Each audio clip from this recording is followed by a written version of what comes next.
My name is Warren Dews. I am the Vice President of Capital Region Independent Media. I'm also the publisher of a few local papers in the Capital Region, but the one today that we're focused on is the Columbia paper. I'm here with some new friends. As you know, we do this thing called Community Conversations. We do something called Get to Know. We interview people, either advertisers, just regular people. We do another thing called Ask the Expert and or Meet Your Neighbor. Today, as a lot of times, these two people check a lot of boxes. They're experts in what they do. They're neighbors to a lot of people in the community. And I want to get them know them more. So friends, who are you? I'm Seth, and this is Nadine. I'm Nadine. Gazzola. As you see, we didn't practice this before. We just We just went with it. It's good. just went with it. Good job. I thought we already did intros. So tell me a little bit about yourself. What's the company you own? Okay, so we own Zero Tolerance Gun Shop. We're located on Route 9H, directly across from Columbia County Airport, the old Skate Factory building. So yes, we were there at the Skate Factory before it was the gun shop. So that's what we own. So let's talk about that real quick. Skate Factory. Why were you at the Skate Factory? Did you have something to do with the Skate Factory before? We built it, my parents built it in 91. 92, we opened December 25th, I think, of 1992, right after Christmas. And we just enjoyed skating. It was something that we did on the weekends. And my parents are very ambitious. They decided they want to build a skating rink for the community around us. There's not a lot to do around here in upstate New York. So they wanted to do something for the kids. And so we opened it up in 92. We ran it for about 19 years. My wife came on board. Well, she wasn't my wife at the time, but I got a job there in around 97 because there was a cute guy that was working there. I guess it was me. Yeah. So listen, that's a whole HR issue, but we won't get into it. That is. It was good. We were young. It was great. Yeah, it was fun. So we did that's hilarious. So I'm not going to talk deeply about the skate thing, but what made your parents, number one, do that? You said kind of because there's nothing to do. But did they have a background of skating? Were they skaters themselves? Like, what made them think about a skate rink? Well, before all of that, me and my brothers started getting into a little bit of competition. I stopped. He kept going, so he was a competitive roller skater. Okay, just like a weird thing to hear because you never see it anywhere, but that's what he did. He later moved on to ice, and then retired from all of it. But when we were younger and he was, competing. My folks, we were traveling all over the place to go to different rinks. So my parents were like, let's just build our own and do it there. And then because of that, he became a teacher. I ran it with my folks, just maintained the place. We still own the building. So that's kind of when we closed, we needed something to do with the building. So we were doing vehicle storage, but then I decided to open a gun shop. Something's going on with the mic. I don't know if we're going to keep it rolling, but it's going in and out. So Okay, you did the skating thing. I read Marlene Mateague. She writes for us. She wrote a wonderful story about the whole skating thing. And I would tell you, I'm 56 years old. So back in the day, I remember when I lived in the Bronx, Edenwald Projects, and I remember this big thing that was these skates that you would put on your sneakers. Yeah. They're a lot better now. And then skating was like back in the 80s, skating was a thing. You would skate rinks, you went to in Bronx, you did a lot of skating stuff. And so why did the place close? What happened? Just the market changed? Well, when we opened, you were skating in the 80s, and the 90s was like the inline craze, the rollerblades, whatever you want to call them. So, that's when we kind of got into it. So it kept us, that was people wanted to do it. So we did that. We had to change things around as time went on. We did roller hockey. We did speed skating. We opened a skateboard park in the building. And then, before you know it, 19 years goes by. We wound up meeting, getting married. Meeting at the rink, getting married, having a kid. And so I was at the time doing construction with my father. So I worked during the days, and she would work nights and weekends at the rink. So that's hard to do when you have a child. So we would just pass off our daughter, as we were going to work. And it was kind of time. We did it for a while. and we enjoyed it. We had a lot of fun. We met a lot of cool people, and those people come back as customers today, actually, as adults, to us. So how did you get from skating to selling guns and ammunition? That's Am I telling the story? that's So, um, so my background with firearms is, I'm actually pretty new. I was actually anti-gun for a long, like all the way up until God, I don't know, 20 years ago maybe. And so I was working with a coworker, and he just, he was into firearms. So he said, "Hey Seth, let me take you out, and we'll do some shooting. We'll have some fun." And I was against it, but he convinced me. So we went to the range, and we fired some guns, and I realized after that day, um, after handling the firearms, he was showing me how to use them. I was using them. It was a lot of fun. It was very enjoyable, and I realized at that moment that the firearm wasn't actually the dangerous thing. It was the person that wielded it, which would have been me. But I'm not a dangerous person, so ergo everyone's safe.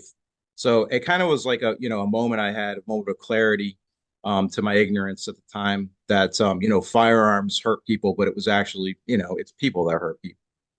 So you're gonna have people listen to this and go totally, they don't agree with what you just said. And I'll tell everybody, I am a gun owner. I believe in carrying firearms, and I live in Massachusetts, so I'm actually working on getting my license for New York. And I will also say to everybody, I'm a young man from the projects of Eatonwald projects, where there's a lot of people carrying guns that shouldn't have carried guns. It was carrying illegal. So I say that to say to both of you, why is there such a negative thing about gun ownership? And why do people, some people, when they hear anything about guns, it's negative? Why do you think that? Well, And before go you ahead. answer that, how long y'all been married? 26. It'll be 27 27. years this June. Yeah. So every man that's watching this, I want you to understand, 26 years, every time I ask a question, before he talks, he looks to his wife. Smart man. This is why they're married 26 years. And he's got a very supportive wife to say, yes, let's open a gun shop in New York. But he doesn't start talking. He goes 26. Listen, I'm learning a lot from you, sir. I'm learning a lot. But anyway, let's get back into it. So I mean, why do you think it's got such a negative thing sometimes? Because it's easy to blame a gun rather than what is the real problem, as with the gun violence and problems like that.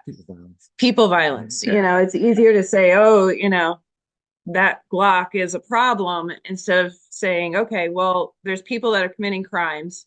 There's people that are doing things illegal. Let's fix that. It's easier to say, okay, let's just ban a gun, but that's not what the problem is. Yeah. Mental health is, societal issues are harder to fix, but banning firearms are easy. It's just the flourish of a pen on a bill. So why zero tolerance? Why is your place a place to go and to purchase firearms and learn more about it? Why you? Well, we are kind of one of the last gun shops left in the in county. Yeah, there are. We're a brick and mortar shop in Columbia County. Yeah. There's a lot of home-based FFLs in our area, licensed dealers. Yes. So people come to us. I don't know why they become. I think they like us, but we enjoy educating people because I was educated. We have a responsibility, I think, to do that because of what we do. So I think they're always seeking information. They're always asking, like, you have a Massachusetts license, you're trying to get one in New York. People don't know that in Massachusetts you can apply for one in New York now. Or if you live down in the boroughs, you can apply, or if you live in upstate New York, you can apply for one in the boroughs. So it's kind of like there's all these new things, and everything's very dynamic and changing here in the States when it comes to the firearm laws. So half our day is explaining just the legal aspect of firearm ownership in New York State, because it's very fluid, it's very complex, it's overbearing sometimes. So we try not to get political, but it always turns in, political and gun shops like the barber shop. People come in to vent a lot of times, and they come in for information, and then they buy stuff from us too, because they support us. We want to get them what they're looking for. We're not going to steer them in a direction that's going to get them in trouble as well, because things are constantly changing in New York. And then when it comes to the actual firearms themselves, we always kind of fit the shooter, the person, or we try to at least. So, we'll start asking them questions when they come in of, if they're in there just browsing, if they're looking for something specific. And, there's sometimes when people come in and they're looking for something specific and they wind up, purchasing something totally different, but they're happy. They're excited and they're glad they made that decision. And that's where we come in. So Seth, you had mentioned that you were, I guess, against guns at one time. I guess you changed because you realized how fun it is and stuff like that. What other reasons did you change? Why did you change your mindset? And why were you against it before, if you remember? I don't know why I was against it. I think there's a lot of stigma out there because you're asking why some people are against the stuff, right? And it comes down to, I think it's misinformation. What you see in Hollywood and in movies and television is not reality. It's totally, it's gunplay. It's meant to take your money. The reality is that firearms are mechanical things made of, metal and springs. Just, it's like a car. You could do a lot of harm with a car, but at the end of the day, the car's not doing the harm, it's the driver. So I had to learn that, it was a quick lesson for me. And then once I got into firearms, really, I wasn't going to open a shop. I was a machinist at the time, and Sandy Hook had happened, and we were upset about that. And then 2 weeks later, the SAFE Act was passed in the middle of the night, 24 hours, and that was basically the state of New York telling me and other firearm owners that who enjoyed the things that we enjoyed, we were somehow responsible for the murder of those kids. And that just put me over the top. I just, at that moment, decided to open a gun shop. I don't know why.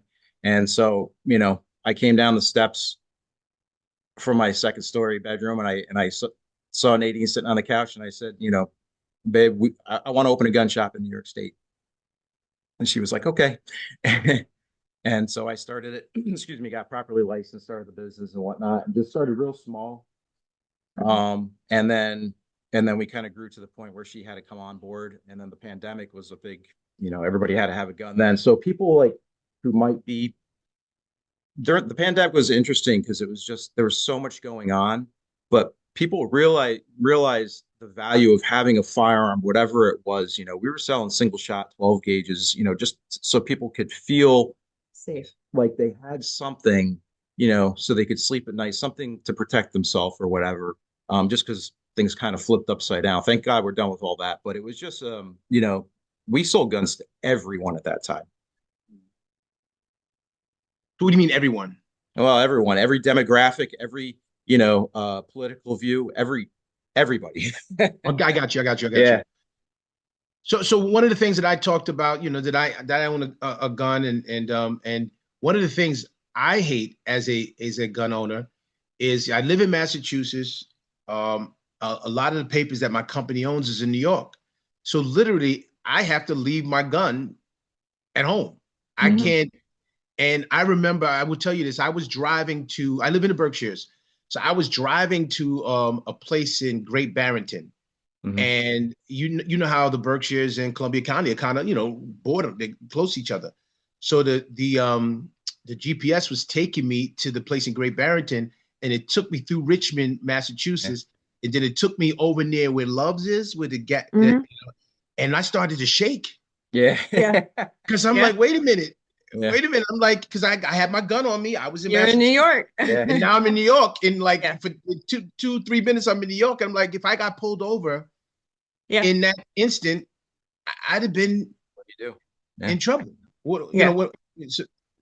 So help me. What happens in that instance? Do I stop my car and put my gun away and until I get back into Massachusetts? Like, what if somebody had stopped me right at that moment as soon as I got over the border?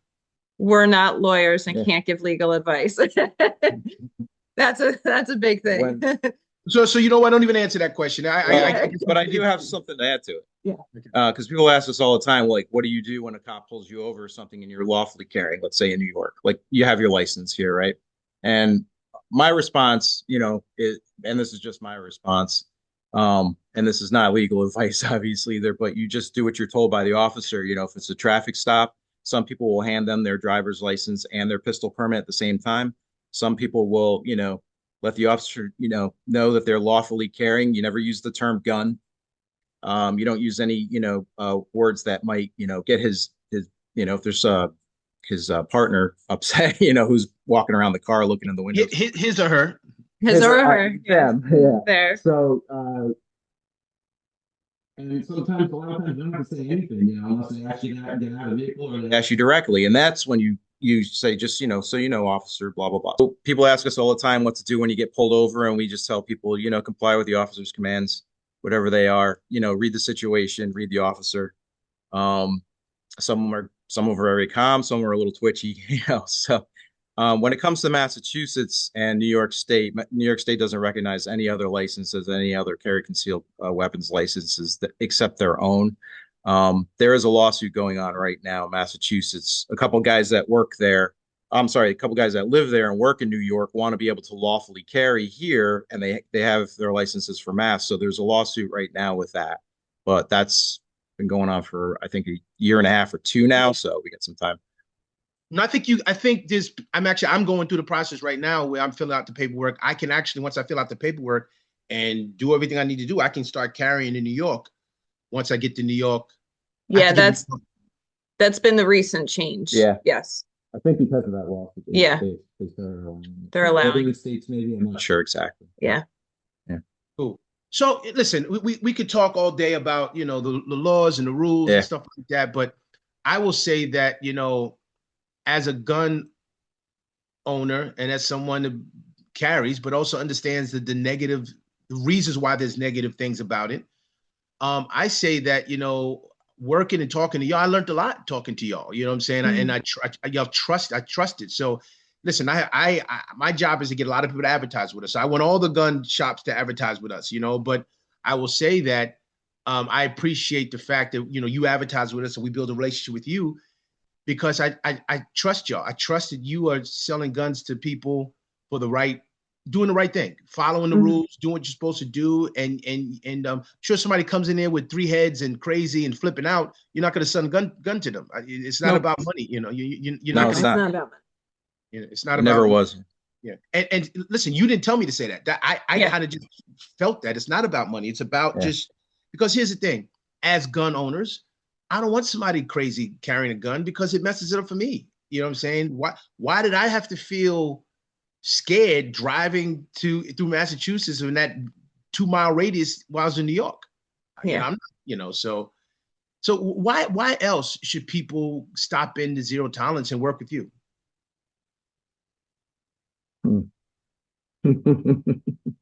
This is to both of you. Yeah. All right. Well, we have a lot of inventory. We have a lot of inventory. You want to see something, and handle it. You don't always have to buy it, but we have everything from entry level stuff to, really exotic stuff. You could spend a lot of money on firearms. We have a lot of high-end handguns. We became Staccato dealers about a year ago. We're branching out into others. Lago Arms, Bull Armory. And then we also have, of course, Rugers, Glocks, hopefully Glocks for a while longer. All the name brands, Sig Sauer.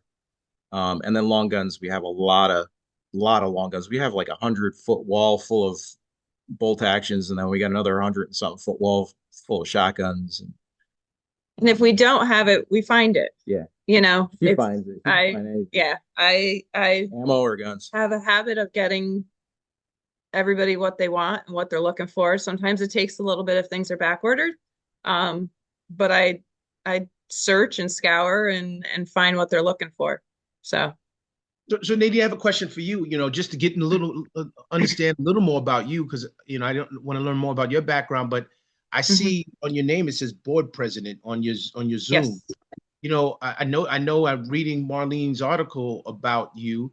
There's a lot of things you do outside of being selling guns. Yes. What are those things and why? Why do you do the things you do? So I went to school for teaching. I went to St. Rose. I got my degree in teaching. Ended up going over to the skate factory. So it was great. I was still around kids at that point in time. When we gave that up, I still like being involved with kids. I being involved in what they're doing. So when our daughters were in school, I would go to their classrooms and help the teachers out and things like that. And then I got involved with the school board. So I was on Taconic Hills School Board for 5 years. And then I also am now currently the president of Questar 3 BOCES School Board, which is great because we're giving, with Questar 3 BOCES, it's CTE, so it's Career Technical Education. So we're giving kids the opportunity, they're getting degrees before they graduate high school. They're learning the trade skills. They're getting opportunities that they can't get in their home districts. So there's a lot of different programs we are involved with, and it's a great opportunity for kids. And I love being part of that and being able to help kids achieve what they're looking for. Not a traditional classroom isn't for every student. And a lot of times that's what Questar and CTE programs offer for the students. So I asked this question of you, and I kind of asked this question of me is like, when you start dealing with guns, one of the things you said, Seth, that everyone buys from you, and what you meant by that was everyone, black, green, white, Republican, Democrat, Jewish, Christian, Muslim, whatever, everyone comes and buys guns from Yes. you. How do you navigate all the other things you do, Nadine, especially? And when you're doing these things, all the stuff you just talked about, there are people that you work closely with that might have a different thought process about guns altogether. How do They you do. keep those things? How do you keep those things separate and still do the work that you do and mingle and work with people? Something I've always felt is it takes all kinds of people to make the world go round. Mm. And working on our board, Questar 3 is very great because we do have different mindsets as board members, but we work together to what's benefits the students the most. That's our goal, and we can agree to disagree. Mhm. And that's okay. That's what needs to make things happen and change happen.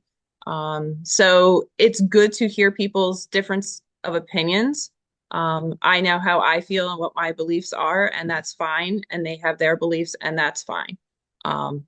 It's getting along is really what needs to happen a little bit more in society. But being in the gun shop, we've met a lot of different people. Doing the ammo background checks now, we get to learn their occupation. So we've met a lot of different people, and it's great to have those conversations with them when they come into the shop. We've met musicians, we've met directors, we've met, a lot of different things. We wouldn't know teachers, Regular people. but when they come in, they're buying a gun. We don't get to have that experience, that you would out in the real world. So then we can have a conversation about their career and their job as well. So it's been kind of the only plus side of an ammo background check is getting to know people's occupations. Well, I mean, you laugh about that, but it's kind of you're the what's the word I want to look for? You're the front line.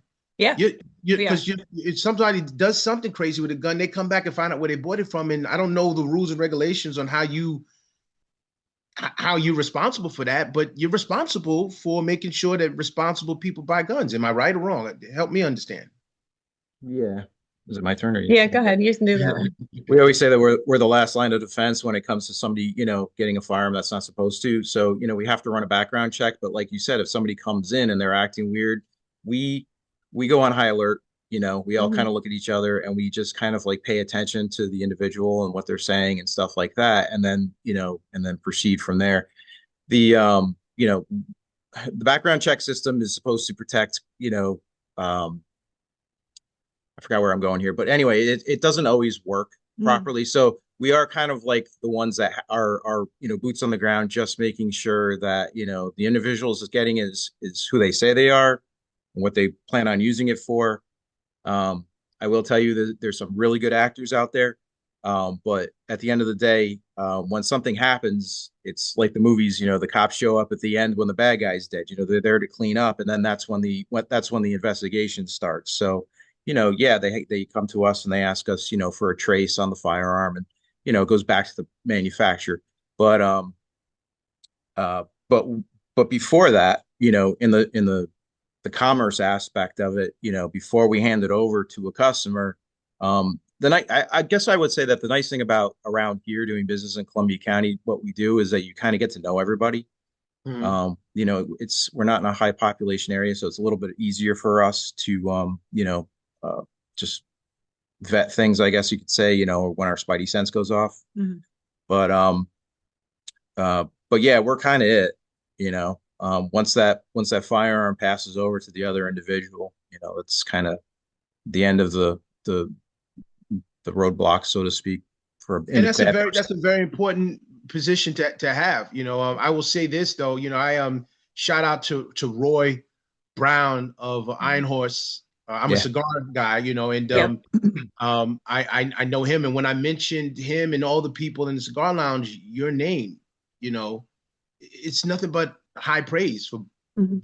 well, mostly that's good to Nadine. know. Yeah. Mostly Nadine, not you, but I I get them their stuff. when she first came on, she was so upset that that people were always asking for me when the phone would ring or when they walked through the door, and I said, "Listen, I'm going to step back. You're going to handle the calls. You're going to be like, well, he's not available. Can I help you?" And so that's what we did for a little while. Now everybody wants her. They don't want me anymore. I'm in the back. I'm just a Doing his stuff. yeah. I'm just an it's, employee at this Yeah. point. it's funny. I'll share this with you. When I first moved to the Berkshires, I was the vice president at the Berkshire Eagle, local newspaper. And then years later, I told everybody I got a raise because I became Roberta's husband. Everybody, Yes. Yeah, you're right. Roberta's husband. And then Yeah. me, my wife and I became, Warren or Wes.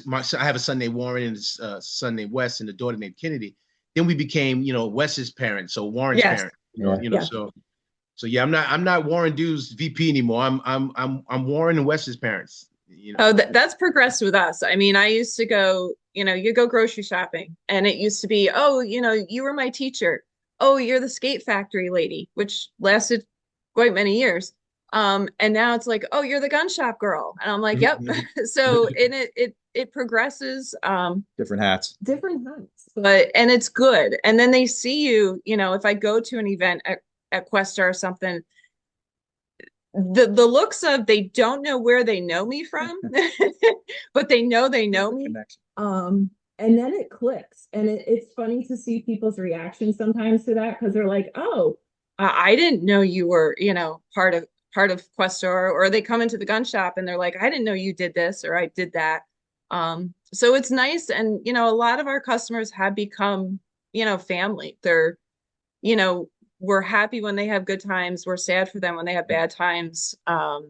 But we've made those connections, and that's, we are a small community here, and that's one of the good things about where we are. So listen, I appreciate both of you taking the time to sit down and talk to me. Like I said, everyone, I believe in what they're doing. I believe that, we have to, there's some people that don't need to carry guns, and we need Yeah. to be able to have places that sell guns. We need to trust that you're going to do what you do right, not just try to make money. And I believe, so from my heart, this is my opinion, that we got two people here that care about doing the right thing. I appreciate what you do. I believe in what you do. And those that don't, go by and get to know them, get to talk to them and Yeah. find out, Exactly. Yeah. they'll talk you. You don't have to buy a gun. Just go in and learn about the Yes. subject. Yes. And I think that'd take it a long way. So thank you both for taking the time. Once again, this is Warren Dews, Columbia Paper, Capital Region Independent Media, and this is Get to Know. Peace. Thank you. Thanks, Warren. Thanks.